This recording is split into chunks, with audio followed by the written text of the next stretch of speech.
अंबेडकर मुद्दे पर बीजेपी ने कांग्रेस पर साधा निशाना, कहा कांग्रेस ने अंबेडकर का अपमान किया। बीजेपी नेता रविशंकर प्रसाद बोले कांग्रेस ने अंबेडकर को इस्तीफा देने के लिए मजबूर किया और अब कांग्रेस देश भर में नाटक कर रही है। कांग्रेस ने उन्हें भारत रत्न क्यों नहीं दिया। देश के युवाओं को पीएम मोदी की बड़ी सौगात, रोजगार मेले में वीडियो कॉन्फ्रेंसिंग के जरिए 71,000 से ज्यादा लोगों को नियुक्ति पत्र दिए गए। पीएम मोदी बोले 1.5 साल में हमारी सरकार ने 10 लाख युवाओं को सरकारी नौकरी दी, ये अपने आप में रिकॉर्ड है। धक्का मुक्की कांड में घायल हुए बीजेपी के दोनों सांसद प्रताप सारंगी और मुकेश राजपूत अस्पताल से डिस्चार्ज, दिल्ली के आरएमएल अस्पताल में भर्ती थे। दिल्ली में महिला सम्मान और संजीवनी योजना के लिए रजिस्ट्रेशन शुरू, सीएम आतिशी और केजरीवाल ने घर घर जाकर रजिस्ट्रेशन की शुरुआत की। महिला सम्मान योजना के तहत हर महीने महिलाओं को मिलेंगे 2100 रुपए। संजीवनी योजना में बुजुर्गों का होगा मुफ्त इलाज। दिल्ली की आप सरकार के खिलाफ बीजेपी ने जारी किया आरोप पत्र, कहा केजरीवाल ने दिल्ली की जनता से झूठे वायदे किए, इन्होंने दिल्ली को सिर्फ लूटा। बीजेपी बोली आम आदमी पार्टी के सभी वादे भ्रमित करने वाले आज पूरी दुनिया में दिल्ली की बदनामी हो रही है। बीजेपी ने कहा प्रदूषण में दिल्ली देश में नंबर 1, ये लोग यमुना की साफ सफाई का वादा भूले। बीजेपी बोली गली गली कचरा में दिल्ली नंबर 1, देश में सबसे महंगा पानी भी दिल्ली में। बीजेपी का आम आदमी पार्टी पर बड़ा आरोप, कहा आप सरकार ने 10 साल में 10 घोटाले किए, इन्होंने दिल्ली को भ्रष्टाचार की प्रयोगशाला बनाया। आपकी महिला सम्मान योजना पर बोले कांग्रेस नेता संदीप दीक्षित, इन्होंने ये योजना पहले क्यों नहीं शुरू की। पंजाब में भी इन्होंने वादा किया था, आज तक वहां महिलाओं को पैसे नहीं मिले हैं। बीजेपी के आरोप पत्र पर बोले केजरीवाल, बीजेपी के पास कोई एजेंडा नहीं है, वो दिल्ली वालों को बताएं कि उन्होंने 5 साल में क्या किया। केजरीवाल बोले दिल्ली की कानून व्यवस्था चरमराई हुई है, इन्होंने जनता के लिए कुछ भी नहीं किया है। बीजेपी के पास कोई सीएम चेहरा नहीं है। सपा प्रमुख अखिलेश यादव ने सहारनपुर बैंक डकैती का वीडियो ट्वीट किया, सरकार पर निशाना साधा, बोले Uttar Pradesh of doing crime में नंबर 1 हुआ। मंत्री पद न मिलने से नाराज एनसीपी अजीत गुट के नेता छगन भुजबल ने सीएम फडणवीस से मुलाकात की, दोनों नेताओं में करीब आधे घंटे तक बातचीत हुई। सीएम फडणवीस से मुलाकात के बाद बोले भुजबल, कई मुद्दों पर सीएम से बातचीत हुई है, महायुति को ओबीसी समाज का समर्थन, इन्हें नजरअंदाज नहीं किया जा सकता। बिहार में चुनाव से पहले जेडीयू का ट्वीट लिखा, जब बात बिहार की हो नाम सिर्फ नीतीश कुमार का हो। छत्तीसगढ़ के डिप्टी सीएम अरुण साव ने कांग्रेस पर निशाना साधा, बोले कांग्रेस पार्टी मुद्दा विहीन, राष्ट्रीय हित और जनहित का काम होने पर कांग्रेस के पेट में दर्द होता है। बीपीएससी परीक्षा को लेकर आरजेडी नेता तेजस्वी यादव ने सीएम नीतीश कुमार को चिट्ठी लिखी, धांधली का आरोप लगाया। बिहार के डिप्टी सीएम सम्राट चौधरी का तेजस्वी पर निशाना, कहा जब लालू सीएम थे तो बीपीएससी के चेयरमैन को गिरफ्तार कर जेल भेजा जाता था, आज झूठी कहानियां बता रहे हैं। तेजस्वी यादव ने सम्राट चौधरी के बयान पर पलटवार किया, पूछा अगर आरजेडी के लोग पेपर लीक कराते हैं तो सरकार पकड़ती क्यों नहीं। संभल में रानी की बावड़ी की खुदाई तेज, तीसरे दिन भी प्राचीन बावड़ी की खुदाई जारी, डीएम ने बावड़ी से अतिक्रमण हटाने का दिया आदेश। संभल हिंसा को लेकर बड़ा खुलासा, पुलिस को 40 से ज्यादा गुमनाम पत्र मिले, चिट्ठियों में अलग अलग इलाकों से लोगों के हिंसा में शामिल होने की जानकारी। सभी पत्रों में संभल में बाहर के लोगों के आने का जिक्र, बुलंदशहर, रामपुर, अमरोहा और मुरादाबाद से लोगों के संभल आने का जिक्र। पत्र मिलने के बाद पुलिस की जांच तेज, 5 टीमें सबूत जुटाने में जुटी, 15 संदिग्धों के पुलिस ने पूछताछ की, 200 लोगों की कॉल डिटेल्स भी खंगाली गई। अखिलेश यादव ने सरकार से मांग की है संभल के सांसद या वहां के जितने भी लोगों पर केस दर्ज हुए हैं। यूपी के संभल के चंदोसी में प्राचीन बावड़ी की खुदाई हुई, बावड़ी की खुदाई में प्राचीन इमारत निकली। खुदाई में मिले स्ट्रक्चर के साथ तहखाने और सुरंग होने का भी अनुमान है।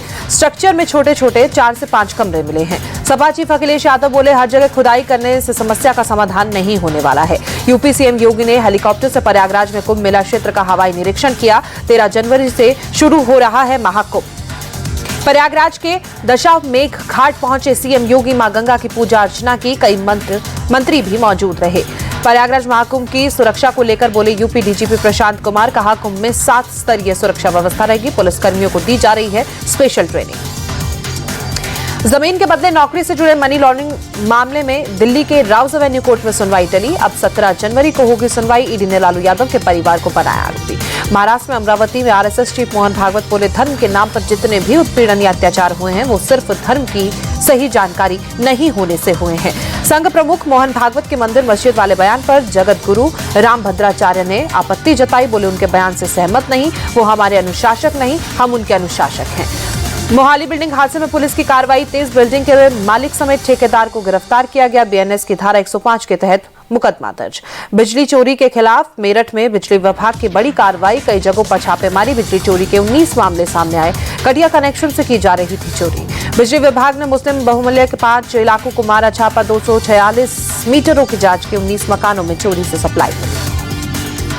हैदराबाद में एक्टर अल्लू अर्जुन के घर पर उस्मानिया यूनिवर्सिटी की जेएससी के 6 सदस्यों ने हमला किया, टमाटर और पत्थर फेंके। पुलिस ने हंगामा करने वाले सभी 6 आरोपियों को गिरफ्तार कर हैदराबाद कोर्ट में किया पेश। फिलहाल कोर्ट ने सभी आरोपियों को जमानत दी। एक्टर अल्लू अर्जुन ने अपने फैंस से अपील की है, अपनी भावनाओं को व्यक्त करते समय गलत भाषा का इस्तेमाल न करें। एमपी के विदिशा में पुलिस का एक्शन, तेज आवाज करने वाली मोटरसाइकिलों के 41 साइलेंसर को रोलर चालक चलाकर नष्ट किया गया। केंद्रीय मंत्री एचडी कुमारस्वामी हासन के मवीना केरे गांव पहुंचे, रंगनाथ स्वामी मंदिर में पूजा अर्चना कर आशीर्वाद लिया।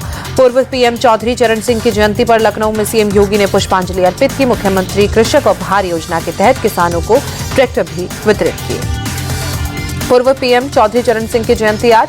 उपराष्ट्रपति जगदीप धनखड़ ने दिल्ली में किसान घाट पहुंचकर श्रद्धांजलि दी। मदुरै के मीनाक्षी अम्मन मंदिर में मार्गाजी अष्टमी रथ महोत्सव, बड़ी संख्या में शामिल हुए श्रद्धालु।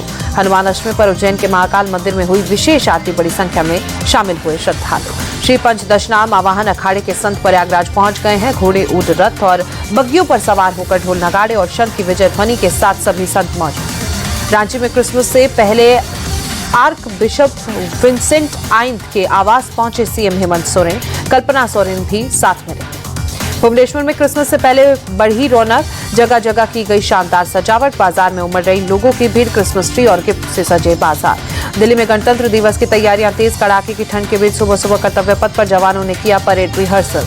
कड़ाके की ठंड के बीच दिल्ली में सुबह सुबह कई इलाकों में हुई हल्की बारिश, नेहरू पार्क इलाके में बारिश, तापमान में भारी गिरावट। दिल्ली के कर्तव्य पथ इलाके में सुबह सुबह हल्की बारिश, तापमान में गिरावट से ठंड बढ़ी, इलाके में छाया घना कोहरा। नोएडा में मौसम की डबल मार, कड़ाके की ठंड के साथ शहर के कई हिस्सों में हल्की बारिश, तापमान में गिरावट। दिल्ली में तापमान गिरने से ठंड बढ़ी, कई इलाकों में घना कोहरा छा रहा। आईटीओ इलाके में सुबह सुबह दिखा कोहरा। हरियाणा के करनाल में कई जगहों पर हल्की बारिश, तापमान में गिरावट से ठंड बढ़ी। हिमाचल प्रदेश के शिमला में हुई ताजा बर्फबारी, चारों ओर बर्फ ही बर्फ, पर्यटकों के लिए नजारा हुआ खूबसूरत। यूपी के प्रयागराज में शीतलहर जारी, ठंड से बचाव के लिए अलाव का सहारा ले रहे हैं लोग। अयोध्या में तापमान में भारी गिरावट से ठंड बढ़ी, आसमान में छाई धुंध की मोटी परत, विजिबिलिटी कम। पश्चिम बंगाल के भीरभूम में ठंड के साथ जबरदस्त कोहरा, विजिबिलिटी बेहद कम। यूपी के संबल में कड़ाके की ठंड, शीतलहर जारी, ठंड से बचाव के लिए अलाव का सहारा ले रहे हैं लोग। यूपी के आगरा में ठंड बढ़ी, कई इलाकों में कोहरे की मार। लखनऊ में अलग अलग जगहों पर तैयार किए गए रैन बसेरे, लोगों को ठंड से बचाने के लिए नगर निगम की पहल। लखनऊ में ठंड से आम जनजीवन बेहाल, लोग अलाव का सहारा लेते नजर आए। राजस्थान के माउंट आबू में कड़ाके की ठंड, तापमान में भारी गिरावट, आसमान में छाया कोहरा। जम्मू कश्मीर के श्रीनगर में कड़ाके की ठंड, तापमान में भारी गिरावट, मशहूर डल झील में जमी बर्फ। तमिलनाडु के थूथुकुडी में बारिश के बाद जगह जगह जल जमाव, लोगों की परेशानी बढ़ी, सड़कों पर गाड़ियों की रफ्तार धीमी। चैंपियंस ट्रॉफी का शेड्यूल जारी, भारत 30 फरवरी को अपना पहला मैच बांग्लादेश से खेलेगा। 23 फरवरी को पाकिस्तान और 2 मार्च को न्यूजीलैंड से होगी टक्कर। चैंपियंस ट्रॉफी का पहला मैच 19 फरवरी को पाकिस्तान और न्यूजीलैंड के बीच होगा। 9 मार्च को खेला जाएगा फाइनल। टीम इंडिया के सारे मैच दुबई में खेले जाएंगे। भारत अगर सेमीफाइनल और फाइनल में पहुंचता है तो दुबई में होगा सेमीफाइनल और फाइनल।